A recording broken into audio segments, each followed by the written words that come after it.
o Brasil perde muito tempo para se decidir em algumas áreas.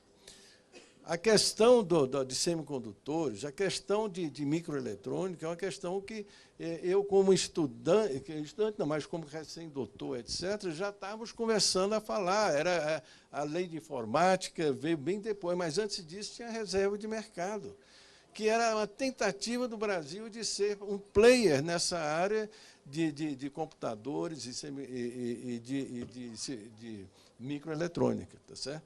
E nós perdemos esse bonde, nós passamos o tempo, e isso só foi, de alguma forma, reiniciado já no final da década, no final do século passado, tá certo? No início deste século, nos anos 2000, tá certo? Quando houve, inclusive, a Conferência Nacional de Ciência e Tecnologia, em que foi, de alguma forma, colocado o Programa Nacional de Microeletrônica. Quer dizer, aquilo foi um renascimento, em 2000.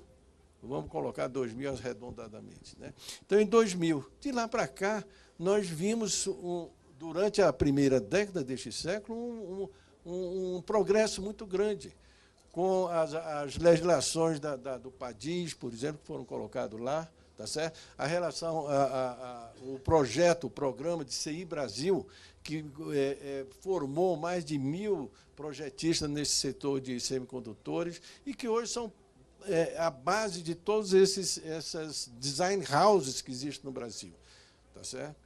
Então, parênteses, nós vemos aqui, no Brasil só temos design houses e só temos a parte final do processo, que é o encapsulamento e os testes, tá certo? Portanto, o back-end, tá certo? Mas falta-nos o principal, que é a parte do meio. E essa que é a mais cara, essa que é a mais difícil. E nós não temos uma vontade política de realizar isso. E quando eu falo vontade política, eu não estou falando do líder político, não estou falando de partido, eu estou falando da nação. Não há uma percepção da nação da importância de semicondutores para a sociedade e para a autonomia dessa sociedade.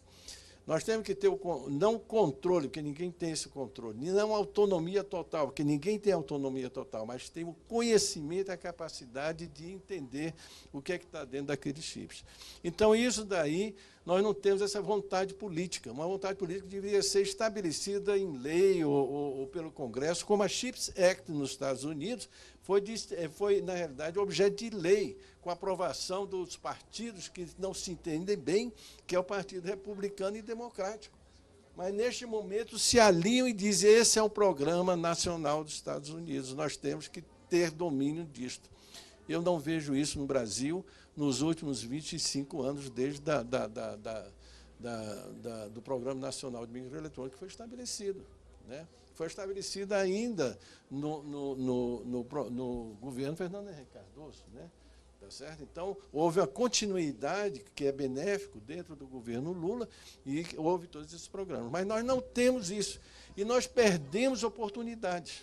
E, neste momento, nós estamos vendo que o mundo está correndo muito dentro dessa nova tecnologia que a CEITEC está querendo entrar, tá certo? A tecnologia de semicondutores de potência, que eu vou mencionar, se tiver tempo, por favor, me fale, tá certo? A dimensionar sobre isso, mas o mundo está correndo na direção desses semicondutores de potência e nós estamos ainda levando 2 anos para reverter o processo de liquidação da CEITEC. 2 anos perdidos. 2 anos perdidos no setor de semicondutores é uma tragédia para um país, é uma tragédia para que realmente a gente tenha um domínio desse processo no país. Então, nós não podemos admitir isso. Eu repito isso, mas é a estrutura, talvez, política, legal do país que nos leva a essa demora de fazer as coisas acontecerem rapidamente. Né? A reversão, se era uma decisão de governo de fazer a reversão da CEITEC, teria que ser feita em 2 meses, e não 1 ano. Levou 1 ano para ser revertido.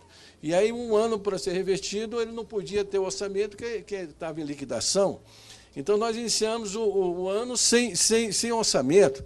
E é só agora saiu uma parcela pequena de orçamento, eu não vou nem dizer o valor, porque quando a gente está falando de bilhões de dólares lá fora, e eu digo que nós recebemos só 6 milhões, de reais, isso parece que não tem alguma coisa significativa. Felizmente, tá certo? Já agora, em agosto, nós estamos recebendo uma parcela bem maior desses recursos para podermos começar o projeto que foi apresentado em 2013 o nosso novo nó tecnológico. Então, essas perdas de tempos, para mim, são quase que mortais para que a gente consiga realmente desenvolver. Então, esse é um dos pontos básicos das sugestões, é de que nós temos que ter mais celeridade nesses processos. Tá certo? E está dentro de muitas das recomendações da conferência, que é exatamente fazer com que o Brasil seja mais ágil.